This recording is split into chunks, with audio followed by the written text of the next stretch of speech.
ബലത്തിന്റെ vibe ആസ്വദിക്കാൻ ഞങ്ങൾ അതിനു ആൻഡ് സാദത്ത്, നമ്മുടെ പ്രശസ്ത നടൻ അബ്ദുള്ള മുക്കണ്ണി, പ്രശസ്ത സംഘാടകനും കലാകാരനുമായോടൊപ്പം ബലത്തിലേക്ക് യാത്രയാകുന്നു.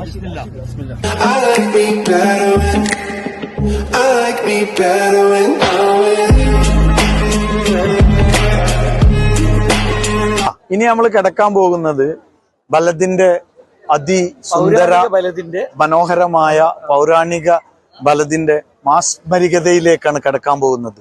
ഫുഡ് കോർട്ടുകളും ട്രഡീഷണൽ ഫുഡുകളും ട്രഡീഷണൽ വൈബുകളും നിറഞ്ഞ നമുക്ക് വേണ്ടി ഒരുക്കിയ ബലത്തിലേക്കാണ് നമ്മൾ കിടക്കാൻ പോകുന്നത്.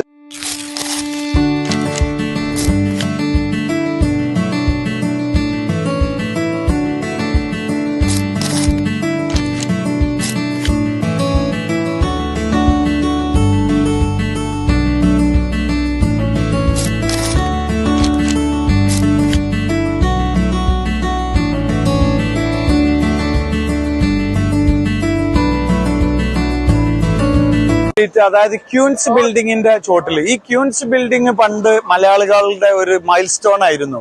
അവര് യോജിക്കാനും ഒന്നിച്ചു കൂടാനും ബലത്തിലെ ക്യൂൻസ് ബിൽഡിങ്, മാമൽ സെന്റർ, മലബാരികളെ ഒട്ടക ബിൽഡിങ്, കോർണേഴ്സ് ബിൽഡിംഗ് തുടങ്ങിയ സമുച്ചയത്തിലാണ് ഇപ്പൊ നമ്മളുള്ളത്. അതിന്റെ വൈബ് ആസ്വദിച്ചുകൊണ്ട് നടക്കുകയാണ്. ഇനി നമ്മൾക്ക്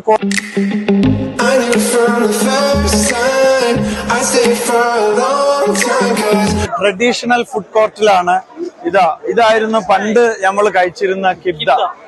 ഫ്രഷ് കിബ്ദ ആയിരിക്കും ഇത്. അതിന്റെ കൂടെ തന്നെ സോവിയ, സൗദിയിലെ ട്രഡീഷണൽ റിങ്, ഫലീല, ഇങ്ങനെ തുടങ്ങിയ സാധനങ്ങളൊക്കെ ഇവിടെ ഉണ്ട്. വളരെ അതിമനോഹരമായി സജ്ജമാക്കിയ ഫുഡ് കോർട്ടുകൾ ഒന്നിനൊന്നിന് മെച്ചം. ഈ കൊല്ലത്തെ റമദാൻ ആസ്വദിക്കാൻ വേണ്ടി നമ്മൾ ഇവിടെ എത്തി.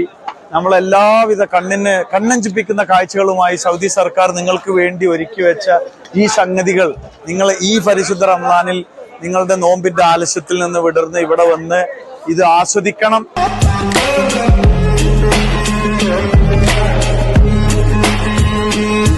ബലത്തിലെ ഷാര ഗാബിലാണ് ഇപ്പൊ ഉള്ളത് നമ്മള്. ഈ കിയോസ്കുകളൊക്കെ ഇങ്ങനെ ഒഴിഞ്ഞു കിടക്കുമ്പോ നിങ്ങൾക്ക് എല്ലാവർക്കും തോന്നുന്നത് എന്താണ് ഇത് ഒഴിഞ്ഞു കിടക്കാൻ കാരണം? ഇത് റമദാൻ 27 മുതലാണ് വാമാകുക. കാരണം എന്താ വെച്ചാൽ ചോക്ലേറ്റുകളും മിഠായികളും സ്വീറ്റ്സുകളും നിറച്ചായിരിക്കും ഇത് ഫുള്ളായിട്ട്. ഇവിടെ സൗദികൾക്കിടയിൽ ഒരു പൗരാണിക സമ്പ്രദായമുണ്ട്. പെരുന്നാൾ നമസ്കാരം കഴിഞ്ഞാൽ മധുരം കൊണ്ട് ഗസ്റ്റുകളെ സ്വീകരിക്കുക. അതിനുവേണ്ടി നിങ്ങളും തയ്യാറായിക്കോളൂ.